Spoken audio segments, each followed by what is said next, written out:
اچھا انشاءاللہ 4 بجے تک بیان ہوگا اور 4:05 میں انشاءاللہ عصر کی نماز ہوگی.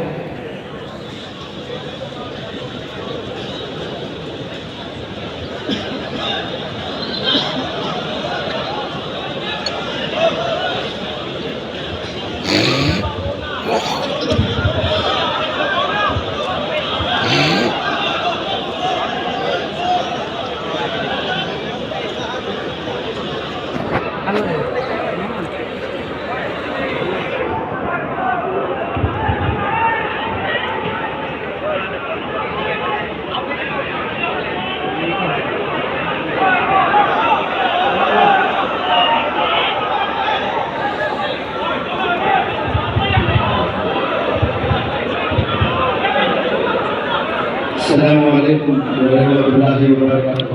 وعلیکم السلام سب جتنے بھی آسام کے نوجوان تشریف فرما ہے، میں تہہ دل سے گزارش کرتا ہوں کہ آپ سب خاموشی اختیار کریں. میں اللہ سے دعا کر رہا تھا کہ مجھے آخر میں موقع ملے بات کرنے کا، اور بہت کم موقع ملے، کیونکہ 2 دن سے میں شدید بیمار ہوں. کیونکہ شری نگر میں 3 دن رہ کر آیا. وہاں سے بہار کی گرمی، حیدرآباد کی گرمی، جھارکھنڈ کی گرمی، پھر جودھ پور کی گرمی، یہ سرد گرم ہے. مجھے انفیکشن ہوا ہے، اور تھروٹ انفیکشن بھی اور سردی بھی ہوئی ہے. اور اینٹی الرجک ٹیبلیٹس میں غنود کی بہت ہوتی ہے، تو میں نے رات میں بھی اور صبح بھی گولی کھایا، اور اس میں نیند کی غنود کی بہت ہوتی ہے. تو جس جوش میں تقاریر اکثر کرتا ہوں، شاید اتنا جوش آج مجھ میں آپ کو نہیں دکھے گا، لیکن میں کوشش ضرور کروں گا. یہ آسام اسٹیٹ ہندوستان کے کونے میں ہے، لیکن میرے دل کے بیچوں بیچ بستا ہے یہ آسام. میپ میں اگر آپ دیکھتے ہو تو آسام بالکل کونے میں نظر آتا ہے، لیکن منور زماں کے دل کے بیچوں بیچ ہے. وہ بیچوں بیچ اس لیے ہے کہ 2003 سے 2006 تک میں فارماسسٹ ایک ہاسپٹل میں جاب کیا کرتا تھا، اور رات میں انگریزی زبان سیکھتا تھا. ویسے تو 3 مہینے کا کورس ہوتا، لیکن ابا جان کی طبیعت خراب ہونے کی وجہ سے میں نے اس 3 مہینے کے کورس کو 3.5 سال تک پڑھتا رہا. یہ اللہ کی پلاننگ تھی. وَمَكَرُوا مَكَرَ اللَّهُ وَاللَّهُ خَيْرُ الْمَاكِرِينَ. ہم کچھ پلان کرتے ہیں اور اللہ کچھ پلان کرتا ہے، اور اللہ کی پلاننگ اعلیٰ ہوتی ہے، سپیریئر ہوتی ہے، سپریم ہوتی ہے. تو پھر اس کے بعد میں نے جاب چھوڑ دی ہے. گورنمنٹ جاب بھی ملی مجھے، وہ بھی میں نے چھوڑ دیا. اور جاب چھوڑ کر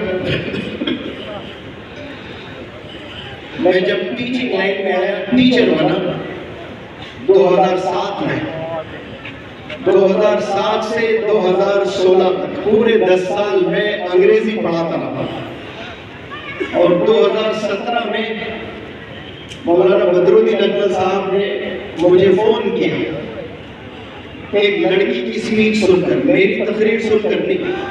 ایک لڑکی نے حضرت عمر رضی اللہ تعالیٰ عنہ اور آپ صلی اللہ علیہ وسلم پر تقریر اسپیچ دی تھی اروند کیجریوال صاحب کے پریزنس میں. گڈ لیڈر، آئیڈیل لیڈر اور گڈ گورننس. وہ مولانا بدرالدین اکمل صاحب کو اتنا پسند آئی اسپیچ، وہ فوری مجھے فون کیا، اور فون کر سب سے پہلا جملہ آپ نے فرمایا تھا کہ آپ مجھے 10 سال پہلے کیوں نہیں ملے، مجھے اچھے لوگوں کی تلاش ہے. تو آپ نے کہا فوری آپ جہاں بھی ہیں آپ ہو جائے آسام تشریف لے آئیں گے.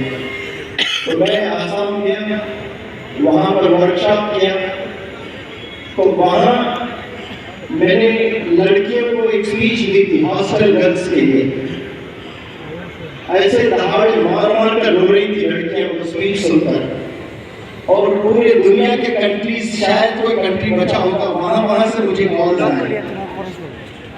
تو یہ جو ٹیچر سے میں اسپیکر بنا، اس میں آسام کا بہت بڑا حصہ ہے اور مولانا بدرالدین اجمل صاحب کا بھی بہت بڑا حصہ ہے. اور اسی ورکشاپ کے ختم پر کانوکیشن پر میں نے ڈیبیٹ رکھا مدر اور فادر پر, اور وہ جلالیہ مدرسے کے شیخ الحدیث شمس الدین صاحب کی بیٹیاں اور ایک کریم گنج سے ہی ایک لڑکی ایک مدر اور ایک فادر کو فیور کر رہے تھے. وہ جہاں تک میرا علم ہے قریب 20-25 کروڑ لوگ اس کو دیکھیں ہیں different social media platforms پر. تو یہ جو ٹیچر سے میں اسپیکر بنا ہوں اس میں آسام کا بہت بڑا رول ہے, بہت بڑا رول ہے ماشاءاللہ. اور یہ بیماری کی حالت میں میں اسٹیج پر کھڑا ہوں اور امیر شریعت شیخ حضرت مولانا یحییٰ صاحب دامت برکاتہ العالیہ کے مبارک ہاتھوں سے یہ جو امامہ پہنایا گیا, تو وہ جو امامے کی گرمی ہے میرے ٹیمپریچر کو نارمل کر دیا, پسینے چھوٹ گئے, بخار اتر گیا ہے الحمدللہ.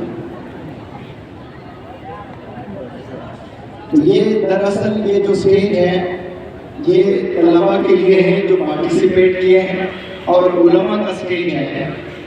لیکن یہ مولانا حذیفہ صاحب بستان کی دعوت برکاتہ کا جگر ہے جو میرے جیسے ادری ٹیچر کو لے کر گھوم رہے ہیں.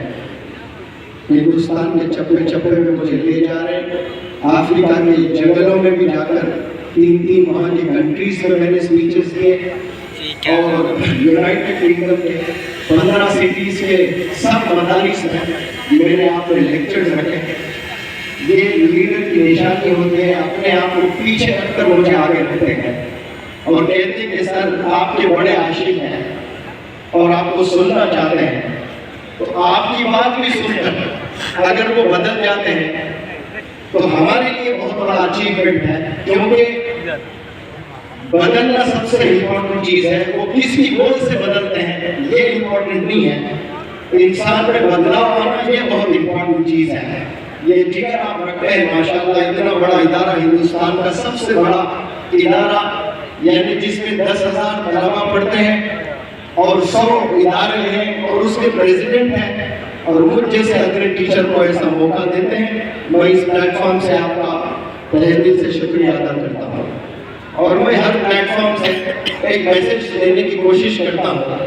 یہ دینی محفل ہے, دین کا سیکھنا دین کا سکھانا دو بھی سوال ہے. دین کا سیکھنا, دین کا سکھانا, یا قابل ٹیچر بننا یا قابل لیڈر بننا, اس کے لیے میں نے جو سمجھا ہے اس پر میں روشنی ڈالتا ہوں. اللہ سبحانہ و تعالیٰ کی طرف سے جب میسج آیا آپ صلی اللہ علیہ وسلم پر, میسج کیا کمانڈ آیا, حکم آیا کہ آپ اپنے گھر کے فیملی ممبرز کو دین سکھائیے, اسلام کا میسج پہنچائیے. تو آپ صلی اللہ علیہ وسلم حکم کے مطابق اپنے گھر کے فیملی ممبرز کو دین کا میسج پہنچایا. پھر کچھ دن بعد پھر میسج آتا ہے کہ ابھی آپ اپنے خاندان کے ممبران کو یہ دین کا میسج پہنچائیں. تو وہ دین کا میسج پہنچاتے ہیں. پھر کچھ دن کے بعد, یعنی اس وقت میں چھپ چھپ کر دشمن اسلام کا غلبہ تھا, ان سے ڈر ڈر کر چھپ چھپ کر بڑے حفاظت سے اپنی جانیں بچاتے ہوئے دین کے میسیجز کو پہنچایا کرتے تھے. پھر اللہ کا میسج آیا, ابھی چھپ چھپ کر نہیں, ابھی اعلان آپ نے میسج کنوے کرنا ہے. تو آپ صلی اللہ علیہ وسلم تمام مکہ کے ممبران کو, وہاں کے رہنے والے باشندوں کو جمع کیے اور پہاڑی کے اوپر, چوٹی پر, پہاڑ پر کھڑے ہو کر تمام مکہ کے باشندوں سے سوال کرتے ہیں کہ how did you find me all these days, ان دنوں آپ مجھے کیسے پائے ہو, ان دنوں آپ مجھے کیسے پائے ہو. تو آپ سارا مجمع ایک وقت آواز گونجتی ہے کہ الصادق الامین، ہم نے آپ کو سچا پایا ہے اور ہم نے آپ کو ایماندار آنیسٹ پایا ہے، لائل پایا ہے۔ اگر وہ ایک وقت میں سارے لوگ منور زمان کو کہیں آپ الصادق ہے، الامین ہے، یا دنیا میں 850 کروڑ لوگ اس وقت جی رہے ہیں ان کی تعریف کیا جائے، تو میں سمجھتا ہوں کہ دل پہ سب کو خوشی ہوتی ہے۔ لیکن پروفٹ محمد صلی اللہ علیہ وسلم اطمینان بخش نہیں تھے اس جواب سے۔ اس وقت میں وہ اپنا امتحان لیے، جو اس دنیا میں کسی کی ضرورت نہیں جو عوام کے بیچ میں آ کر کھڑے ہو کر خود کا امتحان لے۔ تعریف سننے کے لیے تو سب لوگ تیار ہیں، قصیدے پڑھے جاتے ہیں تو خاموشی سے سر نیچے رکھتے ہیں، لیکن مزہ تو دل میں آتا ہے سب کو۔ لیکن آپ صلی اللہ علیہ وسلم واحد ایسی شخصیت، ایسی پرسنالٹی، خوش نہ ہوئے لیکن اپنا امتحان لیے۔ وہ کیسا لیے؟ سوال کر کے کہ اگر میں کہوں کہ پہاڑ کے پیچھے دشمن کا لشکر ہے اور اٹیک کرنے کے لیے بالکل تیار ہے، اگر میں ایسا کہتا ہوں کہ آپ میری بات مانو گے؟ پھر آواز گونجی کہ ہم نے